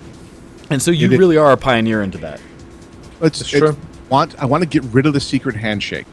I want to not have it be a small club where you have to know somebody to get in, even get your shot. And if you fumble your one shot, oh well, that was your one shot. A part of the beauty is you can fail at this repeatedly and learn, iterate, improve, try again. And my lovely daughter just brought me a little flower. Aww. And yes, you're putting yourself out in the spotlight and failing. Ask any successful creator, and they will go on at length about how vitally important it is to do that. Ask any comedian, because every single one of them has walked on the stage and been laughed off at least once, if not tens and hundreds of times in order to perfect their art. Podcasting or any other online sort of media is not just handed to you on a silver platter. It's something that is worked for and earned through hard work, through effort, through creativity, and through understanding of what your audience desires. It's not an easy thing, and it's something that very few percentile of people actually master. However, Gnomewise here is somebody who is actually saying, hey, that silver platter, hey, it might not exist, but at least there's a platter here with a silver lining. At least it makes it a little bit easier for you, so you can go out and try it and perfect it, so that each time it gets a little bit closer to the golden claw to get into that tomb, I guess what I'm saying is I'm trying to build a system where you can fail in front of the largest audience possible. It's the kind of guy I am. Nice. Just welcome. Here's to everyone. Exactly. Well, and like I said, we are very appreciative of it, because those are things that, when I had the luxury when I first got started casting to just show up on occasion, maybe not as often as I should have, and just basically say my piece, give my opinion. Cocktail again? And then at some point it came to a thing where in order to continue, I had to step forward and do more with it. And I can speak, and I've mentioned on occasion how when you start to lift the skirt and actually see what it takes to do some of these things behind the scenes, especially before all the things that you had done to automate, and this is even in that, I would say, the kind of that beta phase with what you did with VtW, that made it much easier to do, because I had to scrub through all of those guides to get myself familiarized very quickly, let alone find out where to plug things and push stuff and sites and things like that. But just getting into that, the appreciation of seeing what all it really took to cast became, not overwhelming, but it really opened my eyes. And so I absolutely see and feel the value to what you've done to expand it and make it easy, because now I'm starting to myself. I mean, I still have other things going on, but I think Ken feels this more and some of the other shows that we host. And so I can imagine what it is for the shows that you're bringing in. where I get to get away from that technical side where I no longer have to worry so much about clicking all the buttons. Like you said, with people casting with you, all they have to do is push the 2 buttons, essentially, before and after the show. And I can now just worry about creation. And I mean, I've seen it myself, and it excites me to see that you've been able to continue that trend and lean forward to make this easier. And I can't wait to see what's going to happen as technologies keep improving, because from a caster perspective, one of the things I know I'm looking forward to, and I can only imagine you see some of the similar kind of things around you, is that I've gotten teased lately with some announcements around, well, we all have, but Denver finally has brought, in a very limited scope, fiber internet to town, and it's just downtown right now, and it's just one company. And it's not quite synchronous gigabit like the all holy grail of Google fiber, but so what you're trying to tell us close. is that you're moving house.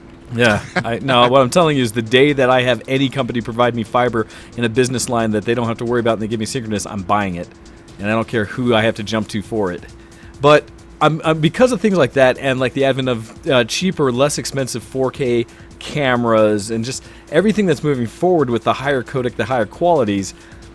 You know, I could see where we may be going, right, down the future. And the idea that I could have a gigabit upload connection in my house opens up the things that I could do, opens up like this whole level of creation more so, you know. And part of me, you know, actually, since we've been talking all this about how Alpha Geek works and what you've been doing, Gnome, they're a slight lean to a transition almost as to get to our Geekoscope section where we talk news. One of the things that's coming up very soon, and I'm curious your opinion of, is the FCC announcement and what they've been looking at for the possibility of labeling the internet as a Title II type of regulatory. Ooh. Surprisingly, that's looking like it's actually going to come to pass. Yes. Yes, a year ago I would have said not a chance in hell with that bought and paid for FCC chairman in place. Well, from the sheer amount of people we've actually said no to, even I have voted on those things in US issues. I've put forward my points on Twitter, Google+, Facebook, wherever I can, and said, no, do not do this, people, for whatever you can think, for whatever piece you can put forward, do not do this. And now it seems to finally be going somewhere. You're a multi-billion-dollar conglomerate company? Uh-huh. You are? Oh, yeah. Oh, it's the things you're saying. Yeah, now you understand why he's against net neutrality, right? No, he's not it. But speaking of the things of like you said, we would never have thought this could have come to pass, or even so. Now I do say, and then with caution, because I've tweeted out bits where this decision coming up, keeping people aware of it, that there are naysayers, people that are very concerned with anything that the government might touch to regulate. They don't trust that this group of old bodies out in DC are going to have an understanding enough to do it correctly, and there's going to be ways to actually make it worse. Yeah. I believe better, I hope better, but I am curious your thoughts on it and what you think it means to people like us going forward with content creation and the types of things we're doing. Well, the FCC has a track record. They have been regulating telephone companies as Title II entities for quite a long time. And when AT&T was an obvious monopoly that needed regulatory action, they took it and they broke them up into the baby bells. And at that time, there was wailing, gnashing of teeth, and declarations of the end of days and how government regulation and interference was going to destroy the telecom infrastructure in this country. And then it didn't happen. Yes. It may have adversely affected the profits. Corporate entities that were created out of the forced breakup of AT&T, and may have, from a business standpoint, been a kind of Armageddon. But the FCC's primary focus is not supposed to be corporate bottom lines. It is supposed to be what is in the best interests of the citizens, whom they are supposed to speak for and regulate on behalf of. And with the recent history of ISPs demonstrating their willingness to throw the consumer under the bus to make money. Witness the fight between Netflix and various ISPs at the peering level, where the ISPs found a choke point where they could elect not to upgrade their connection, where historically, whenever traffic on a certain port would rise beyond a certain percentage of saturation, it was essentially automatic. Increase bandwidth. It just happened because that's what you do. Yep. That's proper network management. Instead, it decided to stop upgrading that specific port because it led to Netflix, saying that they were just practicing network management and that if Netflix wanted a better connection, well, why shouldn't they pay for it? Never mind that there had never been any precedent for this before, ever. Neither had there been a bandwidth juggernaut like Netflix before, ever. They were a first in class of a single service that is bandwidth hungry, live streaming high resolution video. Yep. But the ISP showed their hand, saying, we will degrade service to the end user for money. Oh, yes. We don't care. Yep. We got our money. Oh, look, the end user is happy again, and we got paid. Oh, yes. That All was matters. an alarm sign that something was going wrong, because the internet service providers are not supposed to take actions like this. They're supposed to deliver packets. And that's been the that's been the idea for at least that's the assumption I think most consumers have, is that my ISP, I pay a service fee, you provide a service, and that's the end of our relationship. The problem is, because of the way the big networks grew in this country, we had two analog services that had already done a lot of the legwork. Yes. The telcos had pulled twisted pair, which we just copper pairs, out to all the homes already to bring us phones. The cable TV companies came along later and had pulled coaxial cable out to all of our homes to provide analog cable TV. Along comes the internet, and it becomes a thing, and dial-up just ain't cutting it anymore.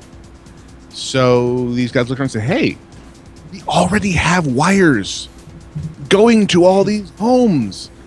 What if we could develop a digital technology that would go over the same wires that could deliver high-speed internet, thus DSL in all of its many flavors, and cable modems were born to piggyback on the existing network that was built for analog delivery, repurposed for digital delivery, kinda, but that gave them such a massive head start on any possible competitor, because they had done the expensive part already. Oh, yes. Wire already there. So you have people who are used to selling telephone services and people who are used to selling television entertainment services running these internet service providers. Well, you look at a cable company and suddenly their direct competition starts coming over the internet.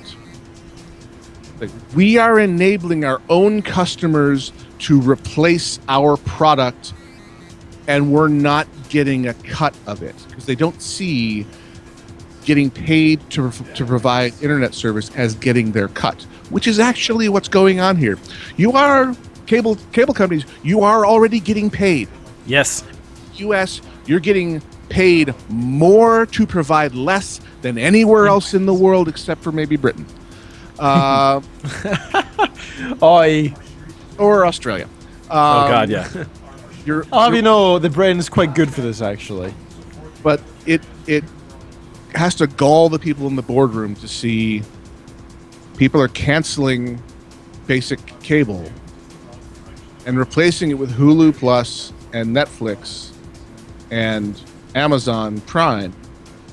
And we're making it happen because they're doing it over our cable modem. and they've been reaching and thrashing and trying to find a way to get a cut of that. Absolutely. Feel it is their God-given right because it is undermining their other product that has been their protected, nearly monopoly gravy train for decades. They don't want to change it because they're already getting the money and they're getting it hand over fist, and they see how much it comes in. It's starting to go away. Yes. Because the alternatives that are delivered via IP are getting good. Witness Sling TV. Oh gosh, yes. Shots fired. That is the first big, reasonable, possible replacement for a cable service delivered over the top that we've seen. And they've got to be a little upset about this. So a Type 2 classification, I think, is merely a reminder to them about what business they're actually in. It's the government coming in with the clue bat and saying, no, you are in fact already being paid. If you want to be paid more, maybe improve your service levels and get more customers. Provide more. Make it worth my while. No, earn your money. Well, and I don't want to take up all your time because I know you have to get ready to transition over to your show, to Alpha Geek Radio. Make sure that happens. And I can see us going right up to the hour and into it without doing so. Oh, very easily. Yes. But so I wanted to touch on that because, and hopefully we'll have more discussions and people can listen to you as you on your show as we talk. You talk more about it on Alpha Geek Radio. This is something that's true and dear to our hearts because we are content providers as well as we are content consumers. We could be totally screwed by this if it went the wrong way. Yes, but I think it could open up the gates to keep it fair for us as well. So I'll leave it at that for you. I'll let you, if you'd like, Gnome to run away. Since I see I'm leaving you with about 15 minutes. But at the same time, before you run, please tell everybody where they can find you, where they go. We love having you on. We're going to end our show with a couple emails and things like that. Maybe wrap up this discussion just a little bit and finish it. But I wanted to be conscious of your time. And thank you very much for joining us. So please let people know where they can find you. Come over to tunein.alphageekradio.com. That'll take you to the page that shows all the different ways you can receive the stuff that our hosts put out. You had mentioned earlier, even on BlackBerry. As a summary, on your television entertainment center via Roku boxes, audio and video, Apple TV, Amazon Fire TV, Amazon's new Echo, the Alexa box, PlayStation 3, PlayStation Vita, all manner of smartphones, tablets. It's all spelled out for you what app you should use or where you should point your browser. And while you're here, take a moment and click on the Shows tab and see what strikes your fancy. There's stuff for everybody, all manner of nerd and all walks of geek life. There's a little something. I'm always looking for more. So if you are a fan of a show that you think would benefit either from going from pre-recorded to the live broadcast experience, which I'm a big proponent of, I think it brings a little something extra to a show. It's not appropriate for all shows, but some shows I think really benefit from having that audience interaction. Ta-da. I know I'm preaching to the choir here, Wayne. Or if you think a show that's currently just doing something like a Twitch or a Google Hangout would benefit from extending their reach to all these other, not necessarily super bandwidth ways of reaching their audiences at all times, suggest to them that maybe they contact me. It's Todd at AlphaGeekRadio.com. It's Todd with 2 Ds. And I'm always looking for good quality creators and finding new ways to connect them to their audiences. Audio, and now newly minted version 1.0, actually working. I can hardly believe it. Video. Yes, absolutely working. We're here too. So thank you very much, Mr. Oh, definitely. Gnomewise, Todd, for joining us and keeping us up to date on what's been going on with Alpha Geek Radio. Thank you for having me. It was a ton of fun. Yes, quite frankly, I've missed you, bro. It's good to have you here. Transatlantic. Absolutely. So, all right, we'll let you go so that you can get things sorted for your show. And we will continue on. And so thank you very much, and we will talk to you again. Everybody, please watch and pay attention to all the things on AlphaGeekRadio.com. They are great friends of all of us here at VtW Productions. All right. Thank you. See you later, and we'll catch you in about 10, 15 minutes. All right. Peace. Bye. Alrighty then, and then we will, actually I'd probably just leave it, oh no, I'll have to switch it back over. So I'm going to call you back here as well, Ken, get things sorted back for our show, and then we will continue with the end of it. Fine then. I know, No problem. Oh, it's so bad. Yeah. Listen to him as he complains. Anyhow, as we switch things over to be able to talk to multiple us again. Oh look, that was so painful. Look how hard that was. My feelings are so sore now. So hurt. Your feelings are sore? Anyhow. So that we had to do that, though, just to make sure that Gnomewise would have enough time to get ready for everything he's doing in the next 10 minutes for Alpha Geek Radio. I did want to, and I'm happy that we got to discuss that little bit about the net neutrality. I hope things work for us. I hope it reaches beyond just the connected through cable and our normal internet connections. I really hope it will extend and cover these devices as well, our phones. Because one of the biggest challenges I have is phones are still one of those areas where providers are able to claim these BS contracts and restrictions for cost for how much bandwidth you're really using, what you're doing. It doesn't even touch what we do anywhere else for the cost that we have to do to get it wirelessly, which is garbage. And so I hope it reaches that as well. All right, I did want to get into, because we did get an email, and I'm sorry that I let Gnome go before the email, but he, like I said, got things to do. And this one comes in, and it's from our friend AgriusSW. I say this because it was actually set up for all of us to consume, but I wanted him to have time. So this goes in, and it says, Epic Geek Cred and Tech Cred with a slight wall of text. Greeting, mighty sirs of X and Mr. Gnome. It's AgriusSW here again, so share some geek cred. First off, something different this week. I did something I have never done before and fixed a computer that was not responding.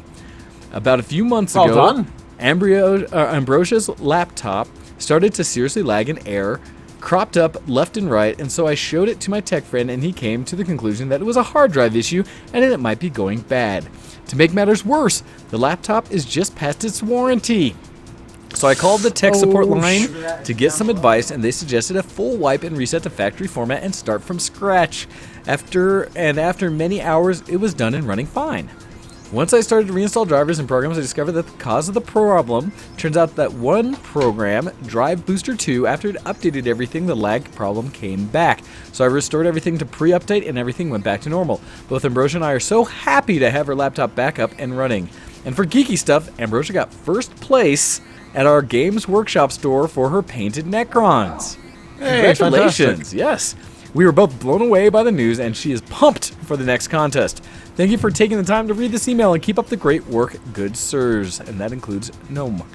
P.S. Shout out to my good tech friend, Copperfield. He's been around before.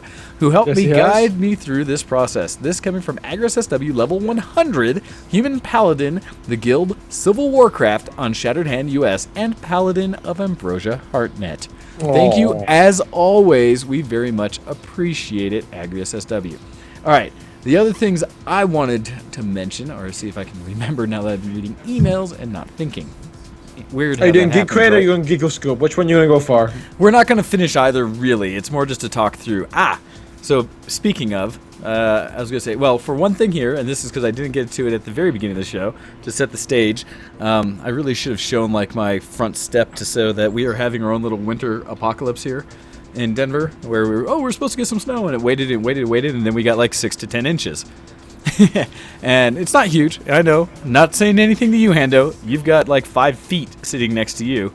But I've seen the reports, yeah. Yeah, I know. I've seen out the window for him on some of his Snapchats. It's ridiculous. Yeah. But that it was sudden. And the other thing that did is it dropped down to 10 degrees here. So translation for you, Ken, 13. 13 degrees C. So yeah, numbers are almost matching at that point. But it dropped down It's been -3 here. Ooh, that's like 27 degrees. And so, yeah, it got down to 10 degrees. Actually, it says it right now, 10 degrees here. As I went out in my shorts and t-shirt. Well, no, I did put a jacket on my shorts and my little boots to go shovel the front steps today as people would be coming in and out of Game Fest. I had to take care of that, make sure it was good. But I also want to throw out there that because I'm doing this whole gaming party, I want to invite everybody to continue to game with us after the show. I will be bouncing around. We've been mostly gaming on our TeamSpeak channel that is hosted by Pause2142. So it's kind of our internal one we use, and the one thing that we use outside of Ventrilo for the show, which is also the model as to why I will likely be pushing VtWProductions over to TeamSpeak in the near future. It is much more upgraded. Vent really hasn't done things for quite some time to adjust or change how the software works, where TeamSpeak, when they came out with version 3 and the updates they've had, is actually really solid, pretty, and works wonderfully. So that will likely be happening sooner than later when I find extra time. Maybe if I'm downtime sometime this week. We'll see.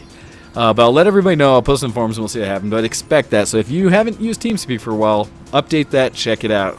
But we'll be gaming after the show. I may be jumping around taking off myself because I've got a few other things that I've been pre-assigned to do today to also get prepped for the rest of my gaming extravaganza that's going on through this week coming up and the next weekend. Took off a week of work, going to be here gaming the whole time, having people in the house, so there's a lot I'd be doing. And as a preview of some of the things, is also doing a lot of throwback because this is essentially an anniversary for a lot of us that have been gaming together. And one of the things I've been consuming a lot of just recently, for those who maybe never have seen it out of the country, but Surge. From Never seen it before. I kind of figured. Actually, I did see it on Snapchat, but other than that, I haven't seen it. Yeah, no, we'll talk about it more in the future. And we should have a lot coming up. We'll have more people coming through the week. Next weekend, it should be interesting. It'll be a live Game Fest show where I'll have multiple people on from Game Fest to talk about how it went, as well as, have people like perhaps Kuro, Tom Bad Guy, others like that in the room. So we'll see how that all goes. Fantastic. What else did I want to say before ending that up? I think those were the main things I wanted people to be aware of. And for everything that I've been doing for the Game Fest week, and if you want to continue along with it through the week, check out my Twitch channel at www.twitch.tv/docdead, DOCDEAD, and you'll be able to see all the things, either live broadcasts are happening, or go back through my past broadcasts, and you can catch what we've been streaming over the last week or so, as well as when I ever stream any of the games that have been coming out, things like Evolve, this War of Mine, a lot of Black Ops 2, I'm trying to think some of the other things we've been gaming recently, Titanfall, stuff like that. And you'll hear a lot of good banter, including those of us game with. I also stream a lot of the stuff from our gaming night, so you'll be able to see stuff from the Sundays in the past, at least for about a month, unless I highlight stuff. So check all those things out. All right. I think that's my primary spiel that I wanted to get out there, that as it was still on my mind. So what was I going to go into after that? I'll leave it to you, Ken. Is there anything important, specific that we have to get out this week that we can't just wait for any longer? Yes, definitely. I just told Copy, I just ordered her that she will be on the show next week, because I was supposed to be going to Amsterdam next week. However, that has since been cancelled, kind of thankfully, in terms of financials. So that's brilliant, because now I can actually spend money on important, sensible adult things. So that's a good thing. So Copy will be joining us next week. The week after that, let me look at the schedule here. You say that. I'm trying to decide, should we have Copy on during the Game Fest one, or should we schedule it for another week around there? Yeah, why not? That'll be a clue. I'm all for that. Yeah, we'll see how that plan. goes. If not, we'll spend time with Copy specifically, instead of just throwing her into a pile of a bunch of geek guys. Yes, definitely. Try to keep it from being awkward. Of course. The week after that, we'll have Kazarad from the prequel comic online. And which if means you are interested, and you everyone. Think, no, not if you're interested. Everyone needs to go out there and check it out, including us, to make sure that we're up to date and ready for that conversation, because that should be great fun. I am. So I'm very much up to date. So give everyone the link, and this is not an if you're interested. I am telling you to go check this out. So Ken, where do they need to go? What do they need to read?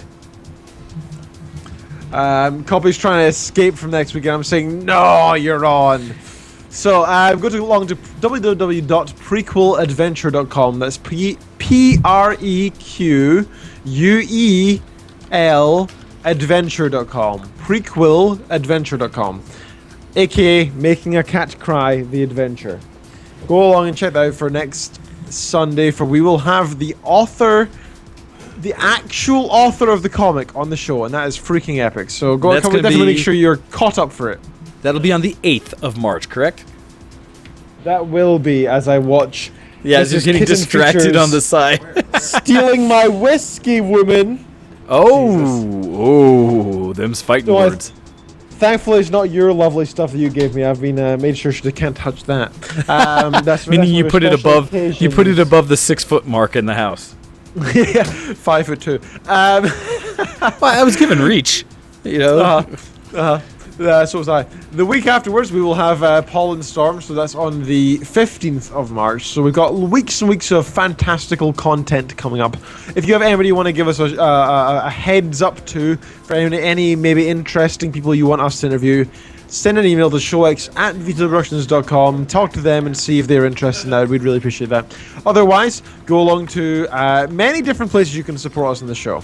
Go along to twitter.com/VtWShowX, twitter.com/DocDead, or twitter.com/GoHex to find the show, Wayne, or myself on Twitter if you are a Twitterian? Twitterian, yes, that's the word I've decided is what you will If be. you consume the tweets. So Yes, if you consume them suchly. it's a tweetitarian or something like that.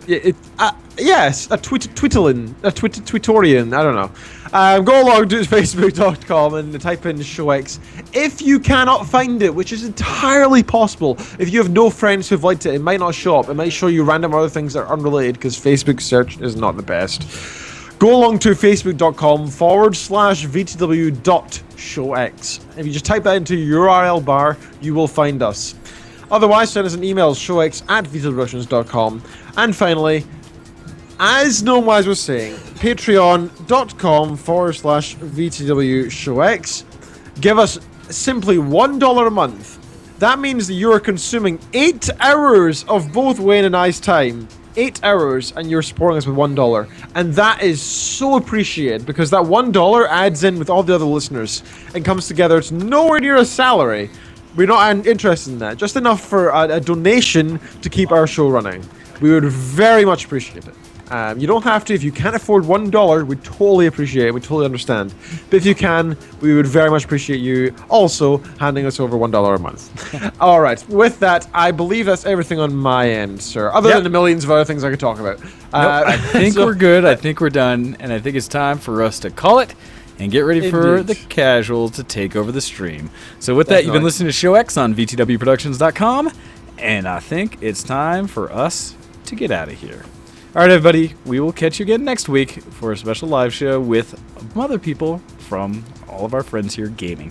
All right, everybody, peace out. Goodbye. Goodbye. See you in the next zombie. Good night, Alpha